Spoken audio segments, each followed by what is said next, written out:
Sir నమస్తే అండి, మీ పేరేం పేరు సార్? బసవపూర్ణ కుటుంబరావు అండి. కుటుంబరావు గారు చెప్పండి. ఇప్పుడు చాలా సీనియర్ వ్యక్తి, సీనియర్ సిటిజన్, ఎన్నో ఎలక్షన్స్ చూశారు మీరు, ఎంతోమంది సీఎంలను చూశారు. కానీ ఈసారి 2019 ఎన్నికలు ఈ హడావిడి వేరుగా ఉంది. ఈ ఎన్నికల్లో ఈసారి ఎవరు ముఖ్యమంత్రి అయితే నీకు బాగుంటుంది? ఈ రాష్ట్ర ప్రజలు బాగుండాలంటే ఎవరు రావాలి? ఎవరు రావాలని మనం కోరుకున్నాయన్నీ జరిగితే మనమే దేవుడు అవుతాం. అర్థమైందండి. కోరికలు అంతవరకు సహజమే. మానవుడు ఎంతవరకు ఉండాలో అంతవరకు ఉండాలి. నేను రిటైర్డ్ కండక్టర్ గారిని. మాకేదో నాకెంత 640 రూపాయలు పెన్షన్ వస్తుంది. దాంతో ఏం జరుగుతుందండి? అన్నీ నేను కొండనెత్తి వచ్చి మీ అందరికీ రైతుకు పెట్టేస్తున్నాను, ఏమి పనిలేని మహిళలకు పెడుతున్నాను, వాళ్ళకి పెడతాను, నీళ్ళకి పెడుతున్నాను అని చెబుతున్నారు. కానీ మా పెన్షనర్ల సంగతి ఆలోచించిన వాళ్ళు లేరు. ఎందుకంటే 100 రూపాయల నుంచి 1000 రూపాయల లోపు 30 సంవత్సరాలు సర్వీస్ చేసి ఉద్యోగాలు ఉన్న వాళ్ళకి కూడా పెన్షన్ అనేది 30 నుంచి 100 రూపాయల నుంచి 1000 రూపాయలు చేశారు. ప్రస్తుతం ఆ 1000 రూపాయల మీదే జరుగుతుంది. కానీ ఈ వ్యవస్థల మార్పు అనేది సహజంగా రావాలంటే జనంలో నుంచి రావాల్సిందే. జనాన్ని చైతన్యం చేయాలి. వీళ్ళు రూపాయలతో చైతన్యం చేస్తామంటున్నారు. రూపాయలతో చైతన్యం అవదో. ఇక్కడ ఏదో చేస్తాడు, అక్కడ ఏదో చెబుతాడు. కాబట్టి ఈ ఎన్నికలు జరిగేది నిజాయితీగా జరగాలి. కొందరు స్వార్థపరులు ఏజెంట్గా వ్యవహరించి వాళ్ళ దగ్గర డబ్బులు తీసుకుని ఆడికేయండి వీడికేయండి అని చెబుతున్నారు. కానీ నిజాయితీకి పట్టం కట్టమని చెప్పట్లేదు ఎవరును. 3 నాయకులే చెప్పుకుంటున్నారు మేము నిజాయితీకి పట్టం కడతాం, చేయండి అని. ఈ వెనకాల అనుచరగడంలోనన్నా 100 వంతు ఉండాలి కదా నిజాయితీ. సామాన్య జనంలో నిజాయితీ లోపిస్తుంది. కాబట్టి సామాన్య జనం నిజాయితీ నేర్చుకుని తిరుగుబాటు చేసి సరైన వ్యక్తులను అదే చదువుకున్న వాళ్ళను, విద్యావంతులను, మేధావులను అధికారంలోకి తెచ్చుకోవాలి. కానీ కులాలని, మతాలని, వర్గాలని అడ్డం పెట్టుకుని వచ్చే వీళ్ళతో ఈ వ్యవస్థ ఏమీ బాగుపడదు. కాబట్టి ఎప్పుడైనా సరే ఈ రాజ్యాంగ పరిధిలో మేధావులు అధికారంలోకి వచ్చినాడు బాగుపడుతున్నాయి. అయ్యో ఏదైనా ఇసుగా మాట్లాడుతున్నామో అర్బన్ నక్సలైట్ అంటారా మళ్ళీ, అర్థమైందా మీకు? కాబట్టి వీళ్ళ వల్ల ఏమవుతుంది? ఇది ఏదైనా అట్లాంటి తిరుగుబాటు రావాలి. భగత్ సింగ్ లాంటి విప్లవీరులు రావాలి. ఈ దేశం బాగుపడాలి. సరే సార్, మీరు అంటున్నారు కదా, ఇప్పుడు ముఖ్యమంత్రి క్యాండిడేట్లు అయితే చూసుకుంటే ఒక దిక్కు చంద్రబాబు నాయుడు, ఒక దిక్కు జగన్, ఒకవైపు పవన్ కళ్యాణ్. ఈ ముగ్గురు మధ్యలోనే బాగా పోటీ ఉంటుంది. ఈ ముగ్గురు ముఖ్యమంత్రి క్యాండిడేట్లలో ఎవరు బెటర్ అని నేను అంటున్నాను. మీ సమాధానం చెప్పండి. ఎవరు పెట్టినానంటే జగన్ గారు నేను 2.5 ఎకరాల నుంచి బయలుదేరాను అన్నాడు. చంద్రబాబు నాయుడు గారు 2.5 ఎకరాల నుంచి బయలుదేరాడు అన్నాడు. పవన్ గారు నేను 100 కోట్ల ఆదాయం మానేసి వచ్చానంటున్నాడు. ఎవరిని నమ్ముదాం? అన్నీ ఒకటాల్లో కొట్లే. ఎవరు వచ్చినా ఈ బతుకులు ఇంతే. ఏదో తాత్కాలికంగా జనానికి ఏదో చూపిస్తారు. అంటే మైసూర్ పాకం కేక్ కాసేపు చూపిస్తారు, తర్వాత మళ్ళీ ఎంగిలి మెతుకు తినాల్సినాయి. అదే నా ఉద్దేశం. అంటే మీకు ఎవరి మీద అభిప్రాయం లేదా? లేదు, ఎవరు వచ్చినా అంతే. అది సరే, మీరు మద్దతు ఇస్తే ఎవరికి ఇస్తారు? నేను ఒరిజినల్గా సిఐటి లీడర్ని, ఆర్టీసీలో సిఐటి లీడర్ని.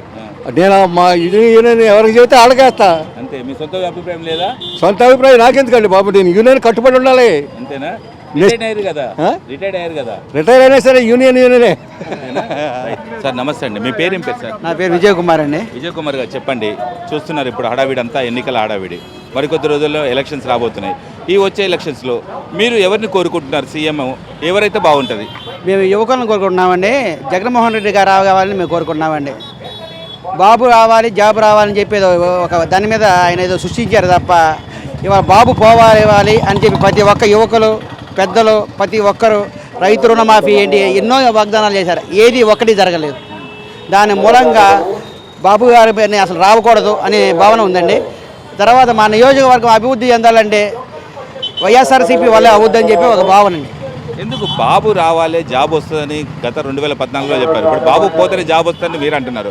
ఈ 2014 నుంచి ఈ 2019 5 సంవత్సరాల్లో బాబు ఏం చేయలేదా? అభివృద్ధి అనేది జరిగితేనే కదండి. ఇప్పుడు ఇక్కడ అభివృద్ధి అనేది జరగాలి. ఇప్పుడు నిరుద్యోగం ఎంతమంది ఉన్నారండి? నిరుద్యోగం అనేది ఉంది యువకుల్లో కానీ అందరిలో కానీ. ఈ ఉద్యోగాలు అనేవి లేవు. రైతులు రుణమాఫీ అన్నారు, అది లేదు. అంటే ఎన్నో సంక్షేమ పథకాలు పెట్టిండు, అందరికీ సంక్షేమ పథకాలు అందినాయి. ఈసారి మళ్ళీ సీఎం నేనే అని చంద్రబాబు నాయుడు అంటుండు. మీరేమో ఏం పథకాలు అందలేదు, అభివృద్ధి జరగలేదు అంటున్నారు. రాజశేఖర రెడ్డి గారు ఉన్నప్పుడు ఆరోగ్యశ్రీ అని అంటే రాజశేఖర రెడ్డి గారు చేసి చూపించారు 108 కానీ. ఇవాళ 108 మూతపడిపోయింది. ఫోన్ చేయగానే 108 నిమిషాల ప్రకారం వచ్చేది. ఇవాళ 108 రావడానికి కనీసం రోజులు పడుతుందండి. అది సార్, అది ఆరోగ్య రీత్యా కానీ ఎన్ని సమస్యలు ఉన్నాయండి. అన్ని సమస్యల్లో కూడా బాబు గారి ప్రభుత్వం ఫెయిల్ అయిందండి. అవునండి. మరి జగన్ వస్తే ఈ రాష్ట్రం ముందుకెళ్తుంది అనుకుంటున్నారా? అని వస్తుందని చెప్పి మా యువకులు వస్తుందని, అభివృద్ధి చెందుద్దని మా భావనండి.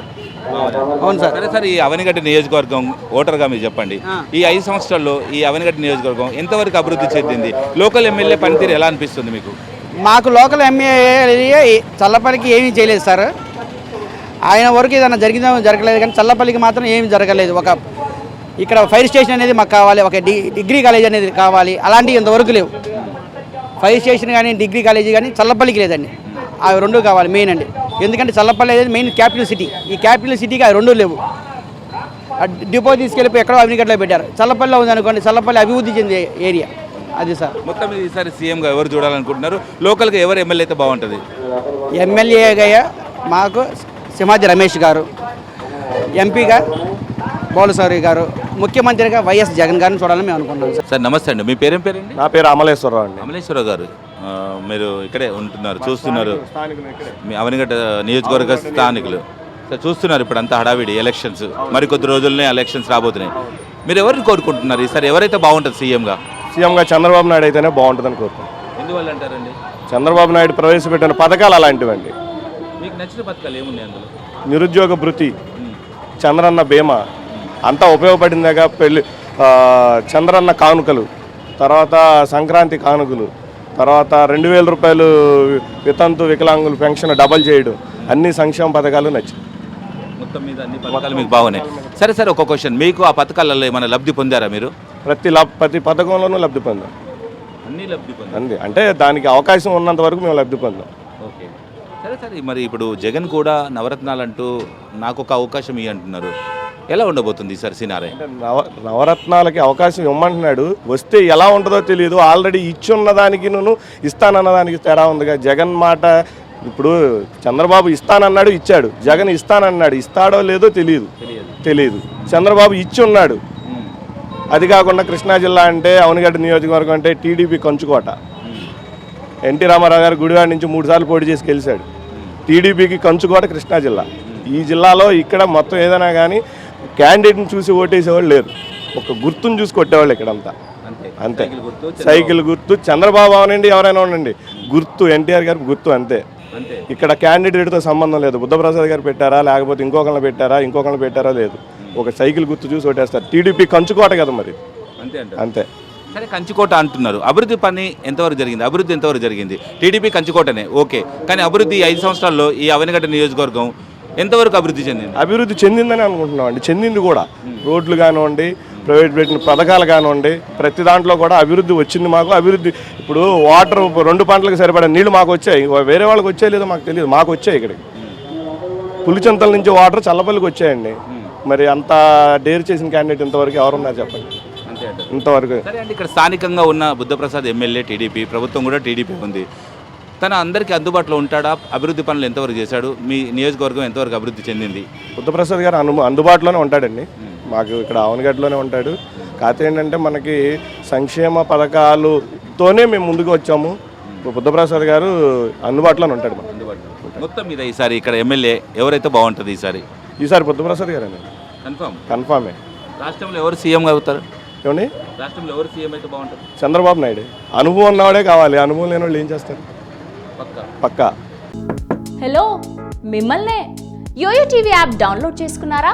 ఇంకా లేదా? మీ యాప్ స్టోర్కి వెళ్ళి వెంటనే డౌన్లోడ్ చేసుకోండి.